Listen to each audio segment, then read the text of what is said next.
Hello, pessoal! Tudo bem?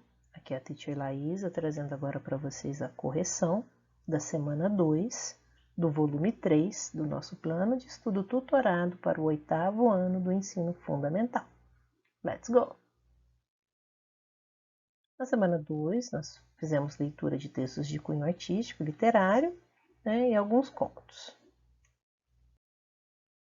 Aqui na nossa primeira atividade, é uma atividade pré-leitura e é pessoal, ok? Não precisa ser a resposta igual a da teacher, não. Vou dar só um exemplo, porque ela pergunta se você já viu essa imagem e a história que ela pertence. Eu, pessoalmente, nunca tinha visto esta imagem, mas eu conheço a história de Davi e Golias. E eu vou ler agora para vocês. David and Goliath. David was a shepherd boy who lived in Israel. He took care of sheep.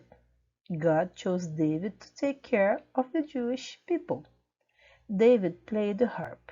When the king of Israel was tired of fighting in the war, he asked David to play for him. David's music made him feel better. One day, a terrible giant named Goliath started bragging to his soldier friends that none of the Jews would dare to fight him. And he was right. The Jewish soldiers were all afraid of big Goliath. What would happen to the Jewish people? Then little David said, "I'll fight Goliath. God will help me." And he went and got some stones for his slingshot. The giant just laughed at him. David put a stone in his sling and flung it. The stone hit big Goliath on the head. Then David killed him with his sword. All of Goliath's friends ran away. The little shepherd boy had saved the Jewish people. E aí foi pedido para vocês fazerem a tradução. A teacher trouxe aqui para vocês a tradução deste texto. Agora, para quem quer corrigir, quem quer conferir, eu peço para pausar um pouquinho o vídeo, olhar, ler com calma em português, e aí depois vocês continuam. A teacher vai continuar já com a correção das atividades. Aqui na 3, pede para nós encontrarmos estas frases no texto. Como nós fazemos isso? Como algumas palavras em português são chamadas cognatas, porque com a língua inglesa elas têm, é como se fosse um grau de parentesco. As palavras cognatas têm a mesma raiz, geralmente no latim. O português descende dessa língua, o latim, e o inglês também teve muita influência, e mais ou menos metade das palavras da língua inglesa tem origem no latim, por isso que elas são tão parecidas com a nossa língua portuguesa. Por exemplo, Davi tocou a harpa. David played the harp. Olha como é parecido, gente.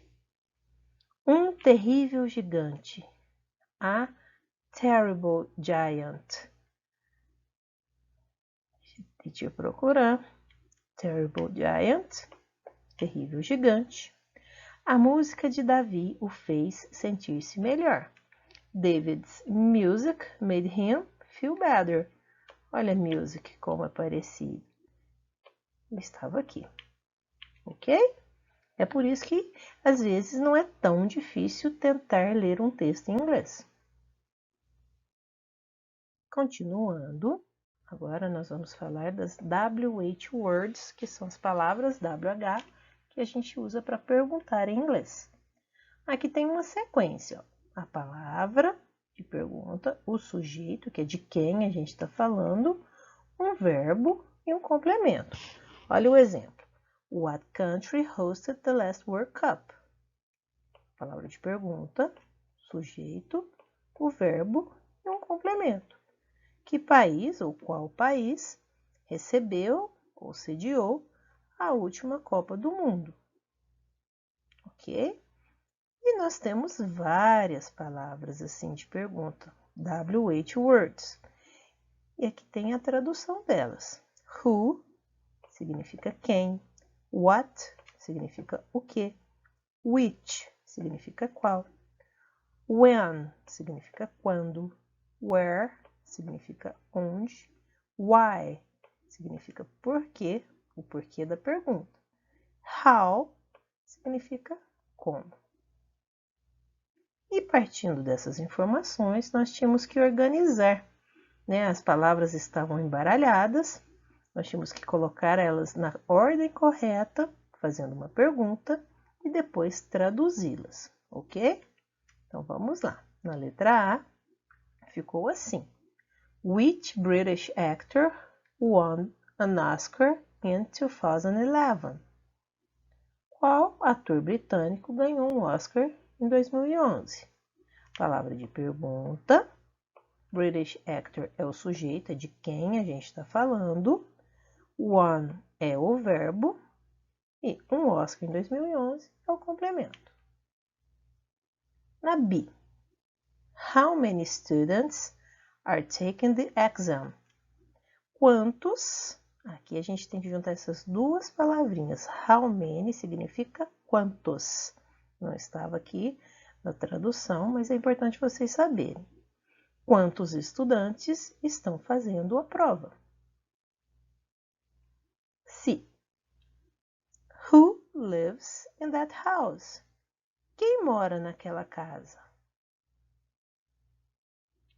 D. Which country hosted the last World Cup? Essa estava fácil, né, gente? Era o exemplo. E.